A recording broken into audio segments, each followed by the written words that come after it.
दोस्तों, क्या आपने कभी सोचा है कि एक दिग्गज कंपनी जब खुद को खतरे में डाल देती है।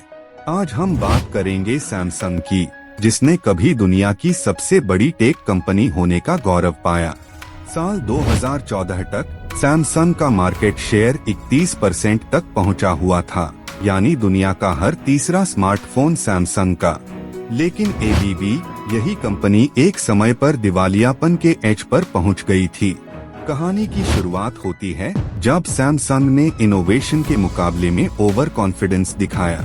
उस समय एप्पल ने नया सॉफ्टवेयर इकोसिस्टम लॉन्च किया और सैमसंग हार्डवेयर में ही फंस गया। सैमसंग ने सोचा कि ब्रूट फोर्स मार्केटिंग से वो जीत जाएगा, लेकिन क्राउड एक्सपेक्टेशन बादल चुकी थे। 2016 में गैलेक्सी नोट 7 के ब्लास्ट इंसिडेंट्स ने तो सब कुछ हिला दिया। पूरी दुनिया में 2.5 मिलियन यूनिट्स रिकॉल करने पड़े, जिसकी लागत करीब $5 बिलियन हुआ। ये इंसिडेंट वो मोड़ था जब सैमसंग पर लोगों का भरोसा डगमगाने लगा। लेकिन गलती यहाँ बंद नहीं हुई, लीडरशिप में भी भारी टर्मोल हुआ। सैमसंग के 8 लीजाइयों को करप्शन के केस में जेल भेज दिया गया। कंपनी की दिशा भटक गई और डिपार्टमेंट्स के बीच कोऑर्डिनेशन ऑलमोस्ट बंद हुआ। लोग सोच रहे थे, क्या ये टेक जायंट अब रिकवरी कर पाएगा? सैमसंग ने अपने पुराना स्ट्रैटेजी को चेंज करना शुरू किया। उन्होंने आर्टिफिशियल इंटेलिजेंस और चिप मैन्युफैक्चरिंग में जोर दिया। अपनी गलती से सिखाते हुए सैमसंग ने क्वालिटी पर जीरो टॉलरेंस पॉलिसी लॉन्च की। कॉस्ट कटिंग के बजाय उन्होंने इनोवेशन पर रिफोकस किया। कई साल बाद यही वो टर्न अराउंड मोमेंट बना जिसने सैमसंग को दोबारा टॉप पर ला दिया। लेकिन एक शॉकिंग फैक्ट यहाँ है, सैमसंग ने बैंकरप्सी फाइल की थी 1997 के एशियन फाइनेंशियल क्राइसिस में। जी हाँ, उस समय सैमसंग केमिकल और कंस्ट्रक्शन डिवीजन नुकसान में थी। सैमसंग मोबाइल तब तक मेजर प्लेयर भी नहीं था। कंपनी को बेल आउट मिला कोरियन डेवलपमेंट बैंक से, जिससे वह भाग गया। इससे सीखकर उन्होंने डाइवर्सिफाई करना सीखा। वर्ष 2000 के बाद उन्होंने सेमीकंडक्टर बिजनेस पर पूरा ध्यान दिया। यह वही डिपार्टमेंट था जिसने बाद में पूरे सैमसंग एम्पायर को बचाया। आयरॉनिकली, जब मोबाइल बिजनेस क्रैश हुआ, सेमीकंडक्टर ने प्रॉफिट से बैलेंस किया। मतलब सैमसंग का सर्वाइवल सिर्फ एक सेक्टर पे डिपेंड नहीं था। यह डाइवर्सिफिकेशन ही उनका सबसे बड़ा हथियार बना। अगर उन्होंने 1997 में सीखा नहीं होता, तो शायद 2016 का ब्लास्ट उन्हें सदमा दे देता। इस विभाजन ने दिखाया कि विजन कितना लंबा होना चाहिए। सैमसंग ने रिसर्च और लोकल मैन्युफैक्चरिंग में बिलियंस इन्वेस्ट किए।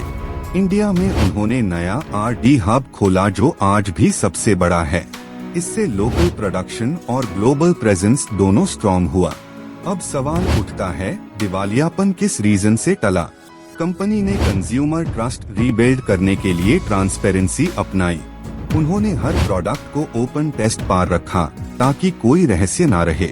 कॉन्फिडेंस धीरे धीरे वापस आया और ब्रांड दोबारा चमका। लर्निंग यहाँ यह है कि बड़ी कंपनियां भी गिर सकती है, लेकिन गिरने के बाद उठना ही गेम चेंजर बन जाता है। सैमसंग ने अपनी स्ट्रैटेजिक गलतियों को ओपनली स्वीकार कर चेंज किया। उन्होंने लोगों को दिखाया कि ट्रांसपेरेंसी और अडेप्टेबिलिटी ही असली ताकत है। AI, 5G और IoT के युग में सैमसंग ने दोबारा अपनी जगह मजबूत की। वो सफलता का नया उदाहरण बन गया। सैमसंग ने प्रूव किया कि लर्निंग कभी भी लेट नहीं होती। अब सैमसंग सिर्फ एक ब्रांड नहीं, एक फिलॉसफी बन चुका है। एक ऐसा सफर जहां रिस्क और रेजिलियंस दोनों साथ चले। लेकिन मेन क्वेश्चन अभी भी वही है, क्या अगर नोट 7 जैसी गलती दोबारा होती, सैमसंग FIR बच पाता? वक्त ही इसका जवाब देगा। लेकिन एक बात पक्की है, सैमसंग ने हिस्ट्री से सिखाती ली। और यही रीजन है कि ये ब्रांड अब पहले से भी ज्यादा स्टेबल है। दुनिया भले ही बदल जाए, सैमसंग ने अपने प्रिंसिपल्स नहीं बदले।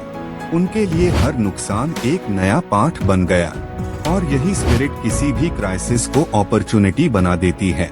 तो जब अगली बार आप सैमसंग फोन उठाए, याद रखिए, ये केवल एक गैजेट नहीं बल्कि एक कहानी है संघर्ष और पुनर्जन्म की। जिंदगी और बिजनेस दोनों में गिरना स्वाभाविक है। महत्वपूर्ण ये है कि आप कितनी बार उठते हैं। सैमसंग का दिवालियापन नहीं, उसका कमबैक असली लेसन है। और यही कहानी हर एंटरप्रेन्योर को सिखाती है कि हर नाकामी कमबैक की शुरुआत होती है। सैमसंग बैंकरप्ट नहीं हुआ, वो रीबोर्न हुआ। उसने साबित किया कि फॉल करना कमजोर होना नहीं है, बल्कि उठकर लड़ना ही जीत कहलाता है। सैमसंग की कहानी एक रिमाइंडर है, रिस्क लेना जरूरी है पर कभी ओवर कॉन्फिडेंस नहीं, क्योंकि जीत हमेशा उन्हीं की होती है जो सिखाती रहते हैं। तो दोस्तों, अगली बार कोई क्राइसिस आए, सैमसंग का नाम याद रखना, क्योंकि हमने देखा है कि दिवालियापन के पास से भी कमबैक पॉसिबल है। और यही वाई सैमसंग वेंट बैंकरप्ट की असली कहानी है। इस वीडियो से एक बात जरूरी मिलती है कि असली दिवालियापन पैसे का नहीं, सोच का होता है। अगर सोच जिंदा है, कंपनी दोबारा खादी हो सकती है। सैमसंग ने प्रूव कर दिया कि रेजिलियंस सबसे बड़ा एसेट है। जिस वक्त दुनिया ने हार मान ली, सैमसंग ने नया रास्ता चुना। और यही कारण है कि बैंकरप्सी से ब्रांड बन गया सक्सेस आइकन। तो दोस्तों, आज की कहानी यही बंद करते हैं। सीख यही है, गिरो, सीखो, फिर उठो, क्योंकि बिजनेस भी जिंदगी की तरह है, unpredictable but full of hope. अगर आपको ये कहानी पसंद आई तो कमेंट करना मत भूलना। अगली कहानी में मिलते हैं एक नई बिजनेस सीख के साथ।